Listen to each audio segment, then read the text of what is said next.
எல்லாருக்கும் வணக்கம். இந்த பதிவுல நம்ம டெய்லியுமே யாரும் பேசாததை பேசுவோம் அப்படிங்கிற தலைப்புல தான் பேசிட்டு இருக்கோம். இன்றைக்கு இதே தலைப்புல எதை பத்தி பேச போறோம் அப்படின்னா, இந்த திராவிட மாடல் அப்படிங்கிற ஒரு பேரு பிளஸ் தொகுதி மறுசீரமைப்பு, அதுல என்ன ஆபத்து, உண்மையிலுமே திமுக சொல்ற மாதிரி ஆபத்து தமிழ்நாட்டுக்கு இருக்குதா அப்படிங்கறத பத்தின ஒரு சிறிய அலசல். வழக்கம் போல தமிழ்நாடு ஊடகம் எந்த அளவுக்கு தரங்கெட்டு போய் இருக்கு, அது நம்ம ஊடகம் அப்படிங்கிற தகுதியை எப்படி எழுந்து வருகிறது அப்படிங்கறத பத்தி சில விஷயங்கள் இன்னைக்கு பேசுவோம். நம்ம இப்ப திராவிட மாடல் அப்படின்ட்டு நம்ம முதலமைச்சர் மு.க. ஸ்டாலின் ரொம்ப புலகாங்கிதப்பட்டு 4-5 வருஷமா பேசிட்டே இருக்கிறார். முதல்ல இந்த பேர் எப்படி வச்சார் அப்படின்னா, ஃபர்ஸ்ட் குஜராத் மாடல்னு ஒண்ணு உருவாச்சு, 2வது மோடி மாடல்னு உருவாச்சு. அதை பார்த்துதான் இவர் திராவிட மாடல் வச்சார். இந்த பேரே குஜராத் மாடல்ல இருந்து காப்பி அடிச்சு வைக்கப்பட்ட பேர் பேசிக்கா. 2வது இவங்க தமிழ் தமிழ் தமிழ்னு சொல்லிட்டே இருக்கிறாங்க. ஒரு அழகா தமிழ்ல ஒரு பேர் வச்சிருக்கலாம். திராவிடங்கிற சொல்லும் தமிழ் சொல் கிடையாது, மாடல்ங்கிற சொல்லும் தமிழ் சொல் கிடையாது. இது மட்டும் இல்ல, இந்த தமிழ்னு சொல்லிட்டு இந்த குடும்பத்துக்கே தமிழ் தெரியாததுக்கு டெய்லி ஒரு சில உதாரணங்களை சொல்லிட்டு இருக்கிறேன். இன்னைக்கு சொன்னா கூட நமக்கு பழைய விஷயங்கள் தெரியும். அறிவாலயம் தமிழ் சொல் கிடையாது, ஸ்டாலின் தமிழ் சொல் கிடையாது, கருணாநிதி தமிழ் சொல் கிடையாது, அழகிரி தமிழ் சொல் கிடையாது, தயாளு அம்மன்லாம் அது எதுவுமே தமிழ், அவங்களே தமிழ்ல யாருக்கும் பேர் வைக்கல. உதயநிதின்னு சொன்னா கூட அது தமிழ் சொல் கிடையாது. உதய அப்படிங்கிறது கூட ஹிந்தி வேர்டு தான். உதய சூரியன் அப்படிங்கிறதுல உதய ஹிந்தி வேர்டு, சூரியனும் ஹிந்தி வேர்டு தான். சோ இவங்க ஹிந்தி எதிர்ப்பு, ஹிந்தியை கொண்டு மும்மொழி திணிக்கிறாங்கன்னு சொல்லிட்டு இருக்கும்போது இவங்க வச்சிருக்கிற பேரே ஹிந்தி வேர்ட்ஸ் தான் வச்சிருக்காங்க. உதயநிதியோட மனைவி கிருத்தியாவே என்னமோ சொல்றாங்க, அதுவுமே ஹிந்தி பேர் தான். சோ இவங்க அதாவது தமிழ்ங்கிற ஒண்ணு சொல்லிட்டு இருக்காங்க, தமிழ்னா என்னன்னு இவங்களுக்கு தெரியாது. இதுதான் இவங்களோட பெரிய குறைபாடு. அதனாலதான் கருணாநிதி பல விஷயங்களை பண்ணியிருக்கணும், பட் பண்ணாம போயிட்டாரு. அவருக்கு அதுக்கான வாய்ப்புகள் இருந்தது, பட் சுயநலத்தோட அவர் இருந்ததுனால, தமிழ் மொழி மீது உண்மையான அக்கறை அவருக்கு இல்லாததுனால வெளி வேஷத்துக்கும் வெளியில பேசுறதுக்கும் மட்டும் தமிழ் அப்படிங்கிற ஒரு அந்த சொல்லை பயன்படுத்திட்டாரே ஒழிய தமிழுக்குன்னு உருப்படி அவர் எதுவும் செய்யல. சோ திராவிட மாடல் அப்படின்னு சொல்றதே மோடி மாடல், குஜராத் மாடல் அப்படிங்கிறது தழுவி அதை காப்பி அடிச்சு வச்ச பேர் தான். இது இப்படியே இருக்கட்டும். இப்ப இந்த தொகுதி மறுசீரமைப்பு அப்படிங்கிறது ஒரு பெரிய பூச்சாண்டி ஆடி தமிழ்நாட்டிற்கு பேராபத்து அப்படிங்கிற நிலைமையில அவங்க கொண்டு போயிட்டு இருக்காங்க. இதுல என்னன்னு பாத்தீங்கன்னா, உலகம் ஃபுல்லா இருக்கிற நடைமுறை மக்கள் தொகை எண்ணிக்கையில தான் அந்த சட்டமன்ற உறுப்பினர்கள், அதாவது சட்டம் இயற்றுபவர்கள் மக்கள் தொகை அடிப்படையில், அந்த எண்ணிக்கை அடிப்படையில் இருக்கணும் அப்படிங்கிறது ஒரு பொதுவான நடைமுறையா இருக்குது. அப்படி வச்சு பார்த்தா இந்தியாவில மக்கள் தொகை கட்டுப்பாடு அப்படிங்கறது நம்ம பின்பற்றி நம்ம மக்கள் தொகை குறைச்சிருக்கோம். வட மாநிலங்கள்ல மக்கள் தொகை அதிகமா இருக்கு அப்படிங்கும் போது தமிழ்நாட்டுல ஒரு தோராயமா ஒரு 10 லட்சம் பேருக்கு ஒரு எம்பி இருக்காருன்னு வச்சுட்டோம்னா, அதே உத்தரப்பிரதேசத்துல ஒரு 27 லட்சம் பேருக்கு ஒரு எம்பி இருக்காரு. அதாவது 10 லட்சம் பேருக்கு ஒரு எம்பி இருந்தாதான் அவர் சரியா செயல்பட முடியும் அப்படிங்கும்போது, உண்மையிலுமே 27 லட்சம் பேருக்கு ஒரு எம்பி இருந்தாருன்னா அவரால் செயல்பட முடியாது அப்படிங்கிறது நடைமுறை உண்மை. இது எப்படி எடுத்துக்கலாம்னா, இப்போ நம்ம கமர்ஷியல், நம்ம கம்பெனிஸ்ல எடுத்துட்டீங்கன்னு வைங்களேன், நீங்க ஒரு போர்ட் ஆஃப் டைரக்டர்ஸ் எலெக்ஷன் எல்லாம் நடக்கும்போது ஒரு ஷேர் வச்சிருந்தா ஒரு ஓட்டு போடலாம், 100 ஷேர் வச்சிருந்தா 100 ஓட்டு, ஒரு ஆள் போடுற ஓட்டுக்கு 100 ஓட்டு போடலாம், 1000 ஷேர் வச்சிருந்தா 1000 ஓட்டு போடலாம். ஆனா கோஆபரேட்டிவ் கூட்டுறவு சங்கங்கள் எடுத்துட்டீங்கன்னா ஒரு ஷேர் வச்சிருந்தாலும் ஒரு ஓட்டு தான், 1000 ஷேர் வச்சிருந்தாலும் ஒரே ஓட்டு தான். அதாவது மனிதர்களை மதிக்கணுமே ஒழிய அவரோட பொருளாதாரத்தை அடிப்படையாக வச்சு அவரை ஒருத்தர் மதிக்கிறதோ மதிக்காம இருக்கிறதோ பண்ணக்கூடாது அப்படிங்கிறதுக்காக தான் இந்த ஒரு ஆளுக்கு ஒரு வாக்கு அப்படின்னு வச்சது. அப்படி பார்த்தோம்னா 10 லட்சம் பேருக்கு ஒரு எம்பிங்கும் போது 27 லட்சம் பேருக்கு அதுக்கு தகுந்த எம்பி இருக்கணும். அப்போ நம்ம மக்கள் தொகை கட்டுப்பாடு அப்படிங்கிறதுல நம்ம சிறப்பா செயல்பட்டோம், நமக்கு அரசியல் ரீதியான ஒரு பலவீனமான ஒரு நிலைமைக்கு போமா. ஒரு மக்கள் தொகை அதிகமா இருக்கிற இடத்துல எம்பிக்கள் எண்ணிக்கை கூட்டும் போது நமக்கு கூடலை அப்படின்னா நமக்கு அது பலவீனமாகுமா அப்படின்னா, அதுக்கு ஒரு சரியான எளிமையான தீர்வு இருக்குது. இது அரசியல்வாதிகள் எல்லாம் சேர்ந்துதான் பண்ணணும். அதாவது மக்கள் தொகை அதிகமா இருக்கிற ஏரியாக்கள்ல மக்கள் தொகைக்கு ஏற்ற மாதிரி எம்பிக்களோட எண்ணிக்கையை அதிகரிச்சுட்டு, நம்ம மாநிலம் மாதிரி மக்கள் தொகை குறைவா இருக்கிற மாநிலங்கள்ல எம்பிக்களோட ஓட் பவர் இன்க்ரீஸ் பண்ணலாம். உதாரணமா உத்தரப்பிரதேசத்துல ஒரு எம்பிக்கு ஒரு ஓட்டு அப்படின்னா, தமிழ்நாட்டுல ஒரு எம்பிக்கு 3 ஓட்டு நிச்சயம் பண்ணீங்கன்னா அது ஈஸியா பண்ணிடலாம். இது ஒரு சொல்யூஷன், தீர்வு. இதை தவிர வேறு சொல்யூஷன் எதுவுமே இல்லை. ஏன்னா மக்கள் தொகை அடிப்படையில நாடாளுமன்ற அல்லது சட்டமன்ற உறுப்பினர்கள் இருக்கணும் அப்படிங்கிறது கட்டாயமான நடைமுறை தேவை. அந்த தேவைய அப்படி இருக்கும்போது மக்கள் தொகை குறைவா இருக்கிறவங்களுக்கு பாதிக்கப்படக்கூடாது அப்படிங்கிறதுக்கான ஒரே ஒரு தீர்வு இதுதான். சோ அந்த பிரச்சனையில வந்து இப்ப மத்திய அரசு என்ன முடிவு பண்ணிருக்கிறாங்கன்னா, எல்லா மாநிலங்களுக்கும் 50% அளவுக்கு நாடாளுமன்ற உறுப்பினர்களின் எண்ணிக்கையை அதிகரிக்கலாம் அப்படின்னு முடிவெடுத்திருக்காங்க. அது எல்லா மாநிலத்துக்கும் வரும்போது தமிழ்நாட்டுக்கும் 50% உறுப்பினர்களோட எண்ணிக்கை அதிகமாகும். இதுல நமக்கு பாதிப்பு அப்படிங்கிறது வந்து ஒரு கற்பனையான ஒரு பொதுமக்களை தவறாக வழிநடத்தி பாரதிய ஜனதா கட்சி மீதும் பிரதமர் மோடி மீதும் ஒரு அவநம்பிக்கையை, ஒரு வெறுப்புணர்வை, காழ்ப்புணர்வை மக்களிடத்தில் ஏற்படுத்த வேண்டும் அப்படிங்கிறதுக்காக மட்டும்தான் ஸ்டாலின் பண்ணிட்டு இருக்காரு. ஸ்டாலின் எப்பெல்லாம் தோல்வி பயம் வருதோ அப்பெல்லாம் சம்பந்தம் இல்லாத ஒரு விஷயத்தை எடுத்துக்குவாரு, மறுபடியும் ஹிந்தி லாங்குவேஜுக்கு போவாரு. ஹிந்தி லாங்குவேஜ் பத்தி நம்ம டெய்லி 2-3 வேர்ட்ஸ் பேசிட்டு இருக்கோம், அதை தொடர்ந்து பேசுவோம். இத மாதிரி வேலைகள் பண்ணுவாரே ஒழிய ஆக்கப்பூர்வமா எதுவும் பண்ண மாட்டாரு. இப்ப தமிழக ஊடகங்கள் எடுத்தோம், ஊடகங்கள் இருக்கிற மிகப்பெரிய பிளாஸ், அதாவது தவறுகளை இது 2-3 நாள் நம்ம சொல்லிட்டு இருக்கோம். இப்ப கூட ஒரு மூத்த பத்திரிகையாளர்கள் சொல்லிட்டு இருக்கிறோம். இதுல என்ன கேட்டீங்கன்னா, 2011 வரைக்கும் தமிழ்நாடு ஊடகம் வந்து திமுக ஆதரவுல இல்ல.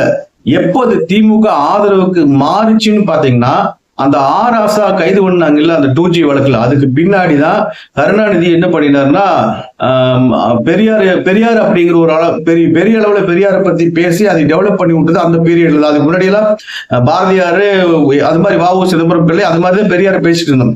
பட் பெரியாரியம் அப்படிங்கிறது பெரிய அளவுல டெவலப் பண்ணது ஆராசா கைதுக்கு பின்னாடி தான். ஆராசா கைது செய்யப்பட்ட பொழுது கருணாநிதி என்ன சொன்னார்னா, அவர் நம்ம தமிழர் அப்படிங்கிறதுனால தாழ்த்தப்பட்ட ஜாதி சேர்ந்தவனால கைது பண்ணினாங்க அப்படின்னு ஒரு உருட்டி அந்த அவர் மேல, அதாவது அவர் மேல இந்த குற்றச்சாட்டுகளுக்கு எல்லாம் பதில் சொல்லாம அந்த குற்றத்தை மறைக்கும் விதத்துல ஒரு பெரிய அளவுல மாநிலம் தழுவிய பிரச்சாரம் பண்ணி பெரியாரியம் ஒண்ணு கொண்டு வந்துட்டாங்க. இது எப்படின்னு கேட்டீங்கன்னா, அந்த ஆராசா கைது செய்யப்பட்ட போது அதுக்கு முன்னாடி வந்து இந்த ஊடகங்கள் திமுக சப்போர்ட் அப்படின்னு கிடையாது. 2010-11 திமுகவுக்கு எதிராக தான் இந்த ஊடகங்கள் இருந்தது. அதுக்கு பின்னாடிதான் இந்த பெரியாரியம் அப்படிங்கிறது பெரிய அளவுல வந்துச்சு.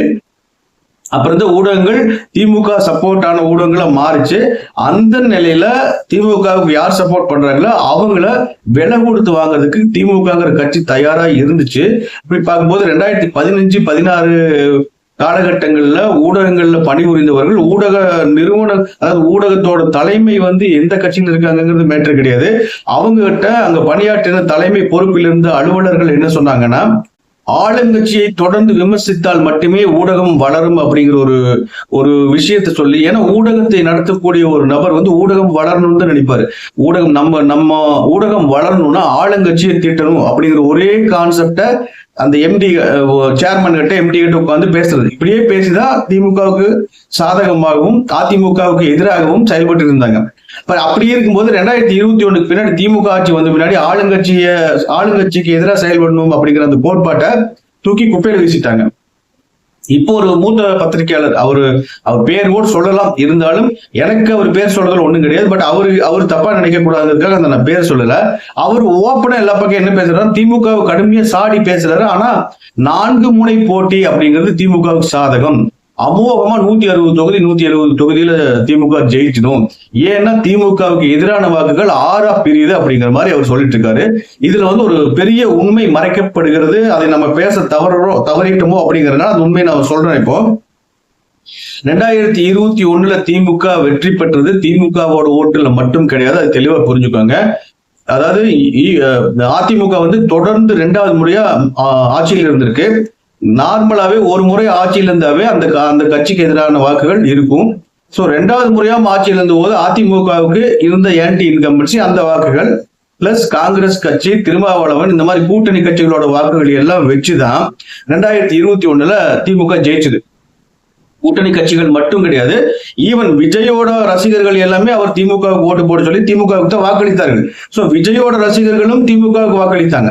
ஆனா 2026 இப்ப நடக்கிற சட்டமன்ற தேர்தலில் காங்கிரஸ் கட்சிக்காரங்க யாருமே திமுகவுக்கு வாக்களிக்க மாட்டார்கள். ராகுல் காந்தி பிரச்சாரத்துக்கு இது வரைக்கும் வரல அப்படிங்கறத வந்து நம்ம நினைவு கூர்ந்து பார்க்கணும். நிச்சயமா காங்கிரஸ் கட்சிக்காரங்க காங்கிரஸ் கட்சி வேட்பாளர்கள் போட்டி போடுற இடங்கள்ல மட்டும் அந்த கட்சிக்கு வாக்களிப்பாங்க. ஆனா திமுகவுக்கு வாக்களிக்கிற மனநிலையில் அவங்க இல்ல.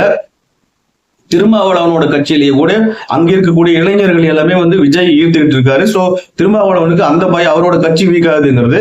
சீமானோட வாக்குகள் கூட விஜய் கொஞ்சம் கொஞ்சம் ஈர்த்துருவார். சீமானுக்கு நீங்க அடுத்த தேர்தலில் பாருங்க, சீமான் வந்து போன தேர்தல் வாங்கின அளவுக்கு எண்ணிக்கையில வாக்குகள் வாங்குவது ரொம்ப சிரமம். சீமானோட வாக்குகளும் குறையும், திருமாவளவனோட வாக்குகளும் குறையும். திமுக உண்மையில அதிமுக ஒரு கட்சி தொடங்கப்பட்ட பின்னாடி திமுகவுக்கு வெற்றி பெறக்கூடிய எண்ணிக்கையிலான வாக்குகள் தமிழ்நாட்டில் இதுவரைக்கும் இல்லை.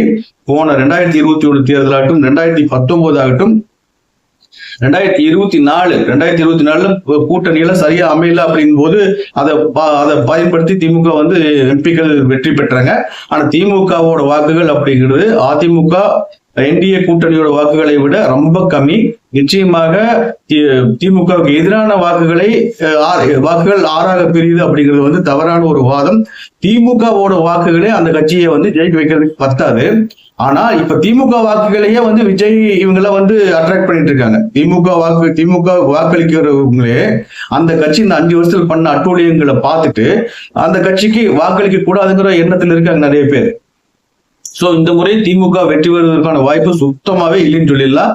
ஆனா இந்த மூத்த பத்திரிகையாளர் அப்படியே பேசிட்டு இருக்காரு. இந்த ஊடகங்கள் வந்து 2011-12 வரைக்கும் திமுக சப்போர்ட்ல இல்ல. அதுக்கு பின்னாடி அந்த ஆராசா கைதுக்கு பின்னாடி வந்த பல விஷயங்கள் எல்லாம் பெரிய அளவில் எடுத்து திமுக 2011 தோத்து போன பின்னாடி அதை பெரிய பூதாகரமா மாத்தி பெரியார் இயம்னு பெரியார் கைத்தடி நீங்க Facebookல எடுத்து பாத்தீங்கன்னா 2010க்கு முன்னாடி பெரியாருக்கு 2010க்கு முன்னாடி Facebookல பெரியார் சம்பந்தமா என்னென்ன பதிவுகள் இருக்குன்னு பாருங்க. ஒரு ஸ்டாட்டிஸ்டிக்ஸ் எடுத்து பாருங்க.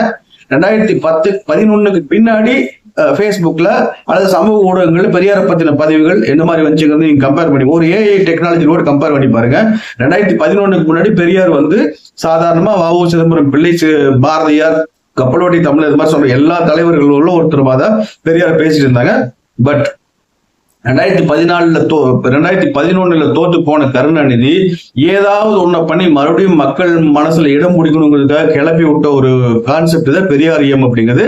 அந்த பெரியார் இயத்தை வச்சு இளைஞர்களை கொஞ்சம் ஈர்த்துட்டாங்கன்னு சொல்லலாம். அதுதான் காரணம். நீங்க தவறாம ஒரு ஏஐ டெக்னாலஜி வச்சு ஸ்டாட்டிஸ்டிக்ஸ் எடுங்க. 2011-10க்கு முன்னாடி சமூக ஊடகங்கள்ல அல்லது நம்ம பேப்பர், டெய்லி நியூஸ் பேப்பர், டிவியில வந்து பெரியார் சம்பந்தமான பதிவுகள் அல்லது செய்திகள் இடம்பெற்ற விகிதமும் அதுக்கு பின்னாடி வந்தது இதுவரைக்கும் வந்த விகிதம் எடுத்து பாருங்க. நிச்சயமா அது மிகப்பெரிய மாற்றம் இருக்கும். சோ இன்னைக்கு இந்த விஷயங்களை பத்தி இவ்வளவு நேரம் பேசுனதே போதும் அப்படின்னு நினைக்கிறேன். வேறு விஷயங்களோட நாளைக்கு அல்லது இன்னொரு பதிவோட நம்ம சந்திப்போம். நன்றி, வணக்கம்.